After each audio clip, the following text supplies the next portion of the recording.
When I was 12, my best friend became deaf and blind. Due to a genetic disease, his brain was damaged.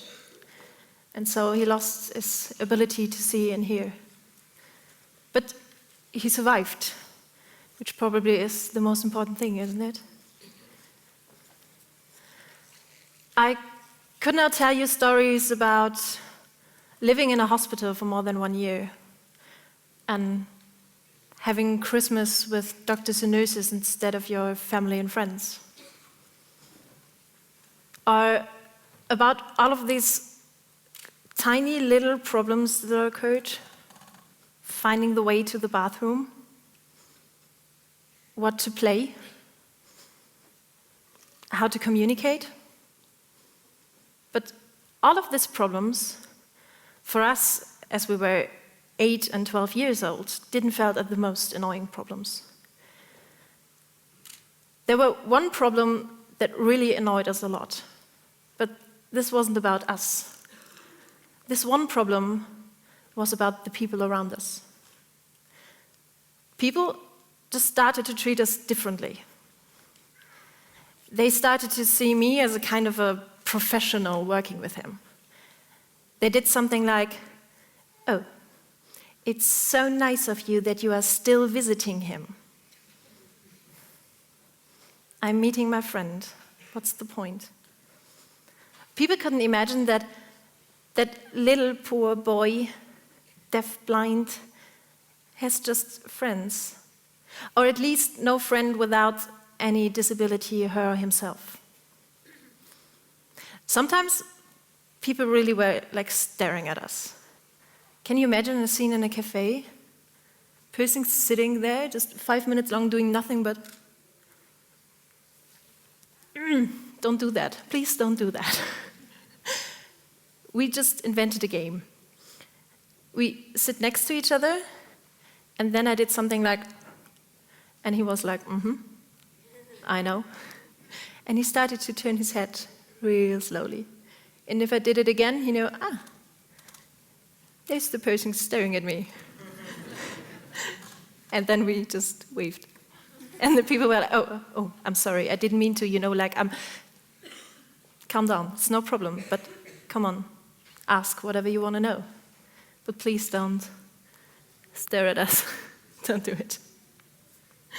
One reason why people might have been stared so much could be our new way of communication. We had only about half a year until he was profound deaf and blind. We had to find a kind of a quick fix solution. So we thought about a symbol for every letter in the alphabet. And it had to be really easily reminded. So we did something like M. Mouth, M. N, nose. I, dot on the letter. So I just touch his face so that he can read what I'm saying. So to say, read my mind. So with this system, we could now talk about everything again. It was just that easy. We could talk about how to find the way to the bathroom. We could discuss what to play. We could talk about just everything. One topic that we discussed quite often were what to choose for a job. He decided to become a therapist for other deafblind people, what for me is really a cool story. Me instead was really struggling. I grew up attending musical classes. I learned how to sing, how to dance, a little bit of acting and things like that. And sometimes I dreamed of being an artist, traveling around the world, meeting interesting people and having the one or the other backstage party, maybe. But I never was, so to say, good enough in one of these branches to really study music. And if I couldn't attend a university to do a job, then for me it wasn't a job. So I left my passion, I left the music, and started looking for something else that really just meet my skills. And so I decided to move to Berlin and study German Sign Language and deaf culture. That was the first time that I heard of a word I never heard before. The word was inclusion. By the way, this is a sign for inclusion. And this already explains the whole of it. You just grab everyone around you and put them in the same society, with the same options, the same opportunities to access things and to get whatever he or she wants. That's the theory. But as universities don't teach you how to use your theory in everyday life, I was standing there with, thank you. In the second year of my studies, I received an email. It was from the NDR, which is a German TV station. And they had one of the most inclusive ideas I've ever heard of. They wanted to bring music to the deaf.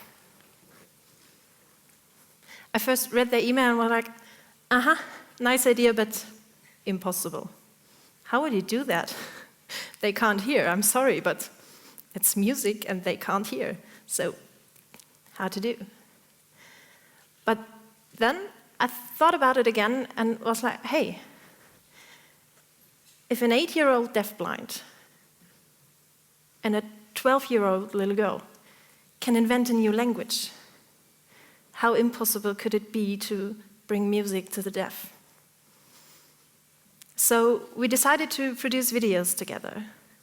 They were looking for a person that can translate German music videos into German Sign Language, and so we did exactly that.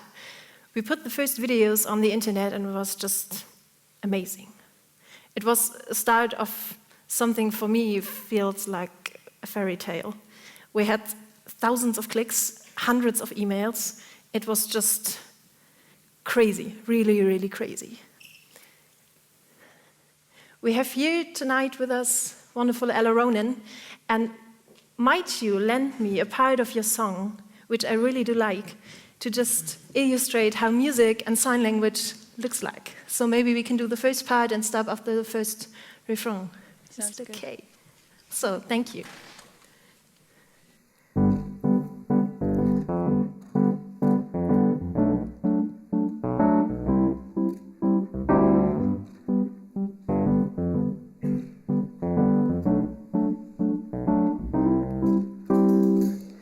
First step is to sing to yourself in the shower. Sing as loud as you can. You sound good, don't you think? Now do that for an hour. Then take it outside. Stand in a full train and start humming that same tune. Take off your headphones or you won't hear when the world calls out your name soon. Now take it outside. Sing us a song. Even if you look kind of weird, sing it loud. You've been making sense for too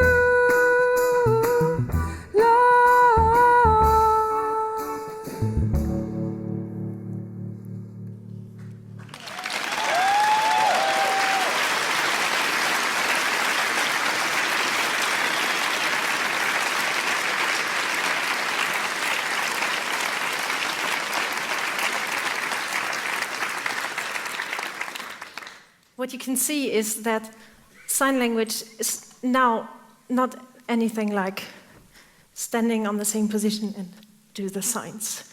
By the way, this is a sign for doing sign language, so I'm a bit bummed out. Okay, so doing signs, but you use the rhythm of the music, and you can sign higher or lower due to the melody. And then it needs some month of practice, and then it looks like this. What for me always was important to work with the lyrics a lot. When I get a song, I try to interpret the lyrics in a way that kind of don't give away too much. Because for me, music is like a gift I just get from a musician. And I don't want to just like wrap it up and give it away, and yeah, that's what she's saying. I want to get it and want to put another layer on it, so to say, the sign language layer, and then give it away. Because music, for me, is kind of the same like life. Everybody just can find something else in it. Sometimes just the rapping is annoying, so sometimes you're deaf and blind. And this works for me in a studio, doing music videos, but it works as well if you are live on stage with the band. So 2 years after we did the first videos, I get another email, thanks to email. I received an email from Maren. I didn't know her, but it was quite nice. She just wrote, "Dear Laura, do you want to go on tour with Keimzeit? Best, Maren." And I answered, yes. Keimzeit is a German rock band I really do like, and so it was just crazy to be on stage with them. I thought, okay, it won't be too worse. You know, doing music from the studio, it's okay. Being on stage, about 300 people, it's not the same. It's really not the same. But my luck was that the singer just supported me in the best way he ever could by just explaining me every single step he will do. And so I felt quite at ease on stage with it, and yeah, it was just great. Do we want to give away another present? So then do Wendy's song.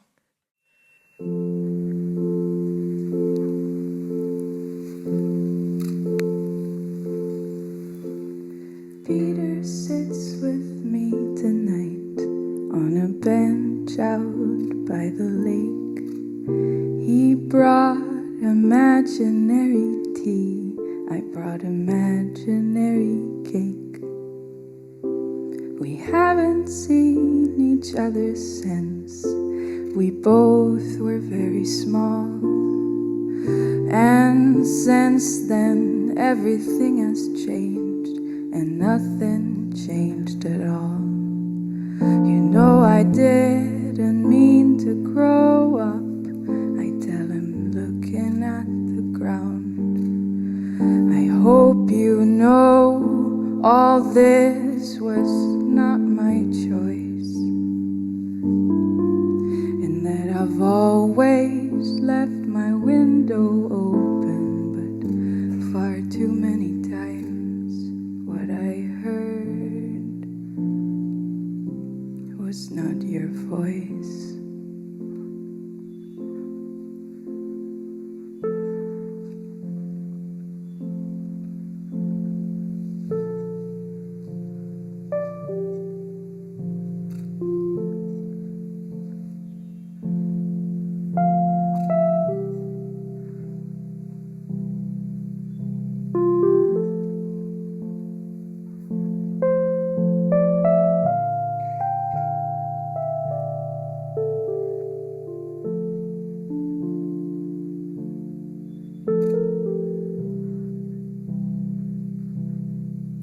Behind the eyes of sleeping children, our Neverland lives on. But that is all for me, my dear, for me. That world is gone.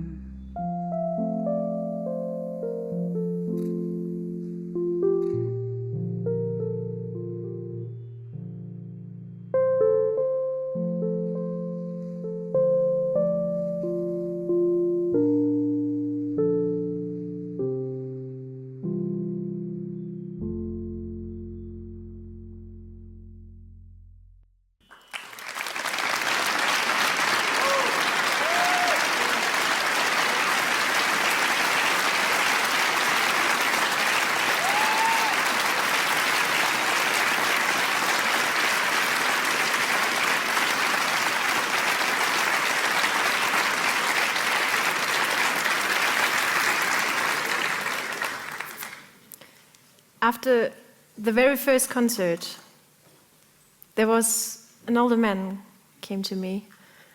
He was deaf and signed, "I'm now 76 years old. And this was my very first concert. So thank you.